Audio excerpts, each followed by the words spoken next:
Hello மக்களே, welcome to RJ Tamil audio novels. நான் தான் உங்கள் ஆர்ஜே.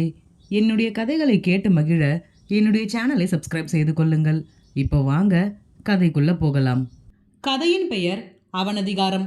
அத்தியாயம் 110. இறுதி அத்தியாயம். அபிமன்யு பதட்டமாக, பாட்டி எங்க இருக்கீங்க பாட்டி என்று கத்தினான். அபிமன்யுவின் குரலில் அனைவரும் பதட்டமாக இவர்கள் இருக்கும் திசையை நோக்கி ஓடிவர, லட்சுமி என்னாச்சு மாப்ள என்று பதட்டமாக கேட்க, அபிமன்யு யாழ்னிக்கு இடுப்பு வலிக்குதுன்னு சொல்றா என்றான் பதட்டமாக. மரகதம் பாட்டி, பிரசவத்துக்கு இன்னும் நாள் இருக்கு, இது சூட்டு வலியா இருக்கும், இருங்க நான் போய் கஷாயம் எடுத்துட்டு வரேன் என்று பதட்டமாக சமையலறையை நோக்கி ஓடினார். சுப்பிரமணி, நான் போய் கார் சாவியை எடுத்துட்டு வரேன் என்று அறையை நோக்கி வேக எட்டுக்களுடன் சென்றார். அனைவரும் செய்வதறியாது பதட்டத்தில் இருக்க, யாழினி வலி பொறுக்க முடியாமல் அபிமன்யுவின் கையில் தன் கைகளால் அழுத்தத்தை அதிகரித்து கொண்டிருந்தாள். சற்று நேரத்திலேயே வலி சற்று குறைவது போல் இருக்க, அதற்குள் மரகதம் பாட்டியும் தன் கையில் கஷாயத்துடன் இவர்களை நோக்கி ஓட்டமும் நடையுமாக வந்து சேர்ந்தார். மரகதம் பாட்டி, இந்தாத்தா இத குடி. யாழினி சோர்ந்து போன குரலில், இப்போ பரவாயில்ல பாட்டி, வலி குறைஞ்சிருச்சு என்றாள். வள்ளியம்மை பாட்டி, பரவாயில்ல யாழினி, இத குடிமா. சரி என்று யாழினி அதை வாங்கி கொண்டு தன் வாயின் அருகில் எடுத்து சொல்லும் பொழுதே மீண்டும் அடிவயிற்றிலிருந்து வலி கிளம்பியது. மரகதம் பாட்டி கொடுத்த கஷாயத்தை கூட குடிக்க முடியாமல், ஐயோ பாட்டி எனக்கு ரொம்ப வலிக்குது, என்னால் முடியல என்று கத்த தொடங்கி விட்டாள். லட்சுமி, அத்தை வலி விட்டு விட்டு வருது, ஒருவேளை பிரசவ வலியா இருக்குமோ? அபிமன்யு, இதுக்கு தான் நான் அப்போவே சொன்னேன் இங்க வர வேண்டாம்னு, என் பேச்சை கேட்டீங்களா? இப்போ பாருங்க வலிக்குதுன்னு சொல்றா, இந்த நேரத்துல நம்ம எங்க கூப்பிட்டுட்டு போறது என்று வள்ளியம்மை பாட்டியிடம் கோபமாக கத்தினான். வள்ளியம்மை பாட்டி, இப்படி ஆகும்னு எனக்கு என்ன தெரியும் அபி, நாளைக்கே ஊருக்கு கிளம்பிடலாம்னு இருந்தோம், அதுக்குள்ள இப்படி ஆயிடுச்சு என்றார் பதட்டமாக. ஜீவா அபியின் தோள்களில் தட்டியவாறு, நீங்க பதட்டப்படாதீங்க அபி, இங்க எங்க ஃபேமிலி டாக்டர் இருக்காங்க, வெண்ணிலாவுக்கு அவங்க தான் பிரசவம் பார்த்தாங்க, ரொம்ப கைராசியானவங்க, அவங்க கிட்ட கூப்பிட்டுட்டு போகலாம், எதுவா இருந்தாலும் அவங்க பார்த்துப்பாங்க. சுப்பிரமணி, நேரம் கடத்த வேண்டாம், சீக்கிரமா யாழினியை கூப்பிட்டுட்டு வாங்க, ஆஸ்பத்திரிக்கு போவோம் என்றவர் வேகமாக கார் சாவியை எடுத்துக்கொண்டு முன்னே நடந்தார். ஜீவா, மாமா என்கிட்ட கொடுங்க, நான் ஓட்டுறேன் என்றபடி காரின் சாவியை வாங்கி வண்டியை கிளப்ப, பின்னிருக்கையில் மற்றவர்கள் அனைவரும் ஏறிக்கொள்ள, முன் சீட்டில் ஜீவா வண்டி ஓட்ட சுப்பிரமணி அருகில் அமர்ந்து கொண்டார். அனைவருக்குமே பதட்டமாக தான் இருந்தது. அதுவும் முதல் பிரசவம் அல்லவா, செல்லும் வழியெங்கும் பல வேண்டுதல்களை வைத்தபடியே சென்று கொண்டிருந்தனர். யாழினியின் சிறு முக சுருக்கத்தை கூட தாங்கிக் கொள்ள முடியாமல் அபி செல்லும் வழியெங்கும் வள்ளியம்மை பாட்டியிடம் கடுகடுவென பேசிக்கொண்டே வந்தான். ஒரு வழியாக மருத்துவமனை சென்று அடைந்ததும் யாழினிக்கு வலி அதிகரித்து விட்டது. அபிமன்யு யாழினியின் கையை பிடித்து கொண்டு, ஒன்றும் பயப்படாத பேபிடால், நாங்கள் எல்லாரும் இருக்கோம்ல என்று தைரியம் சொல்லியபடியே வந்தான். யாழினிக்கு இது 2ஆம் முறை அபிமன்யுவை இப்படி கலக்கமாக பார்ப்பது. யாழினியை செவிலியர்கள் பிரசவ அறைக்குள் அழைத்து செல்ல அபிமன்யு அவசரமாக டாக்டரை நோக்கி சென்றவன் எதுவோ கூறினான். டாக்டர், நோ ப்ராப்ளம், நான் பார்த்துக்கிறேன், நீங்க பயப்படாதீங்க என்றவர் யாழினியை பரிசோதிக்க சென்று விட்டார். யாழினியின் கதறல் சத்தம் வெளியே இருப்பவர்கள் வரை கேட்க அபிமன்யுவால் அங்கே நிற்கவே முடியவில்லை. முதல் முறை தவறு செய்து விட்டோமோ என்ற எண்ணம், குற்ற உணர்ச்சி அவனை கொல்லாமல் கொன்றது. எதுவோ செய்ய நினைத்து இப்படி ஆகிவிட்டதே என்ற வருத்தம் மேலோங்க செய்வதறியாது தவித்து கொண்டிருந்தான். ஜீவா அபிமன்யுவின் அருகில் சென்றவன், நீங்க டென்ஷன் ஆகாதீங்க அபி, இவங்க நமக்கு தெரிஞ்ச டாக்டர் தான், நல்லா பார்ப்பாங்க, வெண்ணிலாவுக்கும் நாங்க இங்க தான் டெலிவரி பார்த்தோம், நீங்க கொஞ்சம் ரிலாக்ஸ் ஆகுங்க. இதுவரை பெரும் அளவு கடவுள் நம்பிக்கை இல்லாத அபிமன்யு முதல் முறை தன்னவளுக்காக இறைவனிடம் வேண்டுதலை வைத்தான். அனைவரையுமே பெருமளவு பதட்டமாக்கி அபிமன்யுவின் பொறுமையை வெகுவாக சோதித்த பிறகே அபிமன்யு யாழினியின் மூத்த மகன் பூமிக்கு தன் தரிசனத்தை அளித்தான். செவிலியர் குழந்தையை தூக்கி கொண்டு வந்து அனைவரிடமும் காட்ட அனைவருக்கும் பெரும் மகிழ்ச்சியாக இருந்தது. வார்த்தைகளால் கூற முடியாத அளவு சந்தோஷம் அவர்களின் முகத்திலேயே பிரதிபலித்தது. ஆனால் அபிமன்யுவின் முகத்தில் மட்டும் முழு மகிழ்ச்சியும் சந்தோஷமும் தென்படவில்லை. சற்று பதட்டமாகவே காணப்பட்டான். மரகதம் பாட்டி, இன்னும் ஏன் பதட்டமா இருக்கீங்க தம்பி, அதான் புள்ள பிறந்துடுச்சுல்ல. வள்ளியம்மை பாட்டி, இந்த பதட்டத்துல மீராவுக்கு சொல்லவே மறந்துட்டேன், அபி நீ ஃபோன் பண்ணி சொன்னியா? எதற்குமே அபிமன்யுவிடம் பதிலில்லை. மீண்டும் யாழினியின் சத்தம் வெளியே கேட்க அனைவருக்கும் மீண்டும் பதட்டம் தொற்றிக்கொண்டது. இரு பாட்டிகளும் சந்தேகமாக அபிமன்யுவை திரும்பி பார்க்க அவனின் நிலையை கண்டறியவே முடியவில்லை. யாழினி குழந்தையை பிரசவிப்பதற்குள் அபிமன்யுவிற்குள் ஒரு பிரளயமே ஏற்பட்டுவிட்டது. தன் தந்தையை முடிந்தவரை பதட்டப்படுத்திவிட்டே அபிமன்யு யாழினியின் லிட்டில் பிரின்சஸ் இந்த உலகிற்கு வந்து சேர்ந்தாள். மற்றொரு செவிலியர் குழந்தையுடன் இவர்களை நோக்கி வர இரு பாட்டிகளும் திரும்பி அபிமன்யுவை தான் பார்த்தனர். இப்பொழுதுதான் அவனின் முகம் தெளிவாக இருந்தது. இருந்தும் பதட்டமாக செவிலியரை நோக்கி சென்றவன், இஸ் எவ்ரிதிங் ஓகே? யாழினி எப்படி இருக்காங்க என்று விசாரித்தான். செவிலியர், ஸ்டிச்சஸ் போட்டுட்டு இருக்காங்க சார். அபிமன்யுவால் இதற்கு மேல் பொறுக்கவே முடியவில்லை. குழந்தைகளை பார்ப்பதற்கு முன்னர் யாழினியை பார்த்தாக வேண்டும் என்று அவனின் மனம் துடித்தது. அபிமன்யு, நான் அவங்கள உடனே பார்க்கணும். செவிலியர், இப்போ உள்ள அலோ பண்ண மாட்டாங்க சார். அவங்கள நார்மல் வார்டுக்கு ஷிஃப்ட் பண்ணதுக்கு அப்புறமா தான் பார்க்க முடியும் என்ற அவரின் வார்த்தைகளை காற்றில் பறக்க விட்டுவிட்டு யாழினி இருக்கும் அறையை நோக்கி ஓடினான்.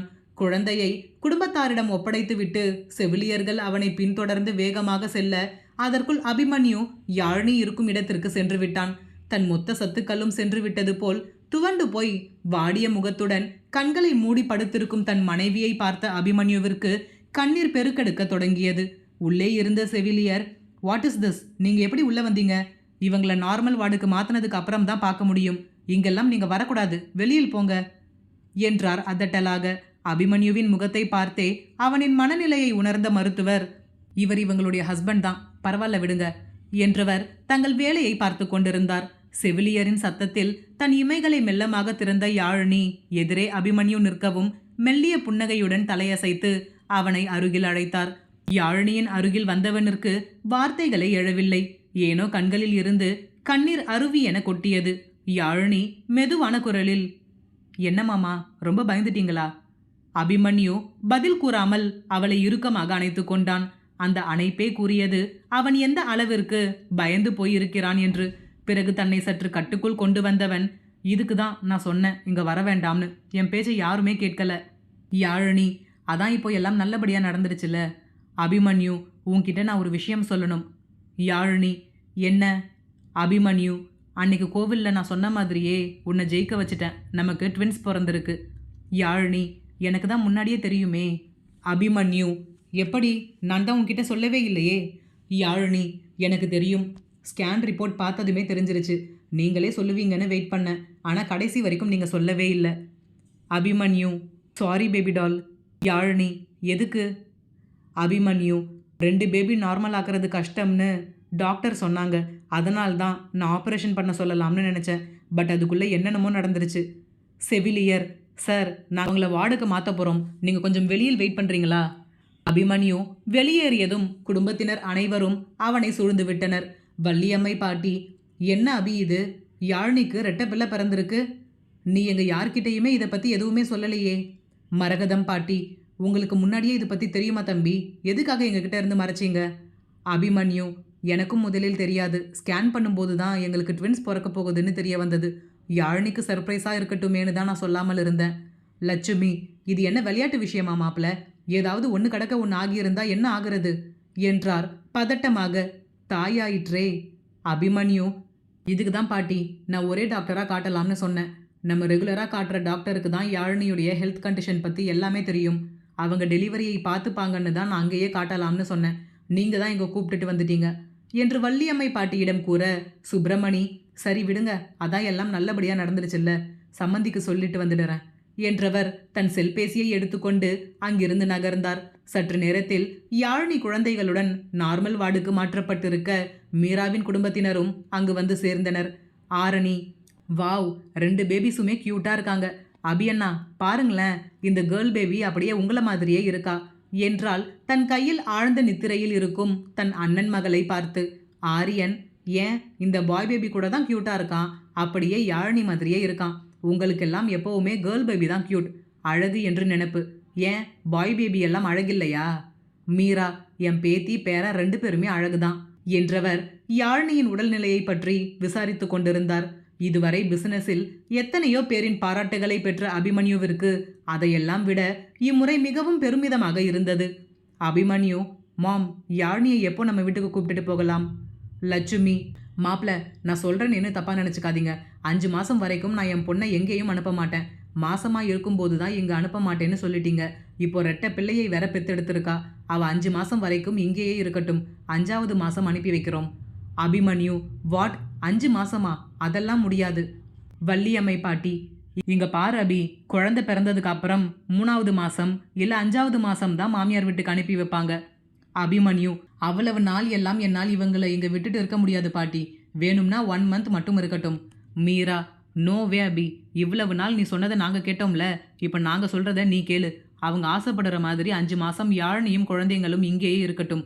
ஷைலஜாவுக்கு குழந்தை பிறந்த அப்போ கூட நாம 5 மாசம் அவளை வச்சிருந்து தானே அனுப்பணும். என்ன மறந்துட்டியா? ஆரணி, ஆமாண்ணா, இவங்களுக்கும் யாழினி கூட இருக்கணும்னு ஆசை இருக்கும்ல, இருக்கட்டுமே என்று அபிமன்யுவை பேச விடாமல் அனைவரும் மாற்றி மாற்றி பேசி அவனை சம்மதிக்க வைத்தனர்.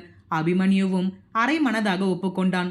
3 நாட்கள் கழித்து யாழினியையும் குழந்தைகளையும் மருத்துவமனையில் இருந்து வீட்டிற்கு அழைத்து வந்து விட்டுவிட்டு வேலையின் காரணமாக அரை மனதுடனே சென்னைக்கு புறப்பட்டு சென்றான்.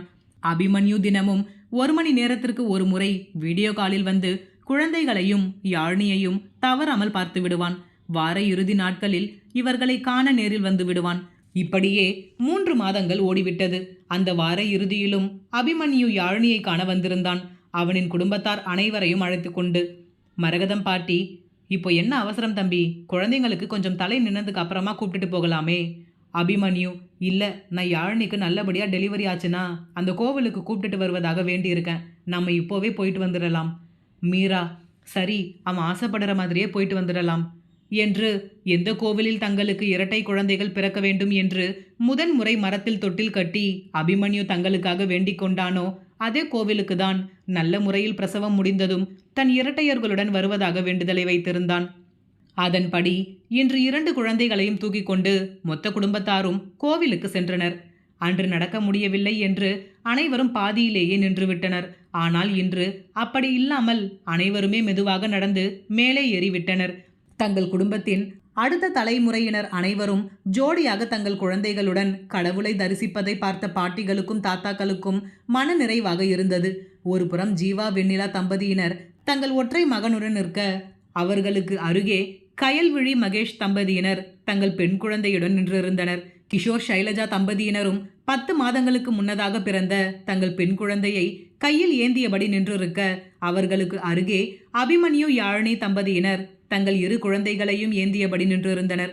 வள்ளியம்மை பாட்டி, வீட்டுக்கு போனதும் பிள்ளைங்களுக்கு முதல்ல சுத்தி போடணும்கா, நம்ம கண்ணே பட்டுடும் போல இருக்கு என்றார் ஆனந்த கண்ணீருடன். மரகதம், ஆமா வள்ளி, நீ சொல்றதும் சரிதான். வேலுச்சாமி தாத்தாவிற்கும் மனம் நிறைந்து விட்டது. அவர் எதிர்பார்த்தது இதைதானே. இந்த குடும்பத்தை ஒன்று சேர்க்க எவ்வளவு சிரமப்பட்டிருக்கிறார். பிறகு அனைவரும் ஒன்றாக நின்று புகைப்படம் எடுத்துக்கொண்டனர். மீரா, இதே போல ஆரணிக்கும் ஆரியனுக்கும் நல்ல வாழ்க்கை அமையணும்மா. சீக்கிரம் ஆரணிக்கு மாப்பிள்ளை பார்க்கணும். அவளுக்கும் நல்லபடியா கல்யாணம் முடிச்சதும் இதே கோவிலுக்கு கூப்பிட்டுட்டு வரணும். லட்சுமி, அதுக்கு என்ன மீரா, கண்டிப்பா கூப்பிட்டு வருவோம். இந்த கோவில் ரொம்ப சக்தி வாய்ந்த கோவில். நீ நல்லா வேண்டிக்கோ, உன் பொண்ணுக்கு நல்ல மாப்பிள்ளை அமையும். அபிமன்யு யாரும் அறியாத வண்ணம் யாழினியின் காதில், மறுபடியும் ஒரு தொட்டில் கட்டலாமா என்றான் கிசுகிசுப்பாக. அபிமன்யுவின் கேள்வியில் யாழினிக்கு நாணம் வந்துவிட வெட்கத்துடன் வேறுபுறம் திரும்பிக் கொண்டாள்.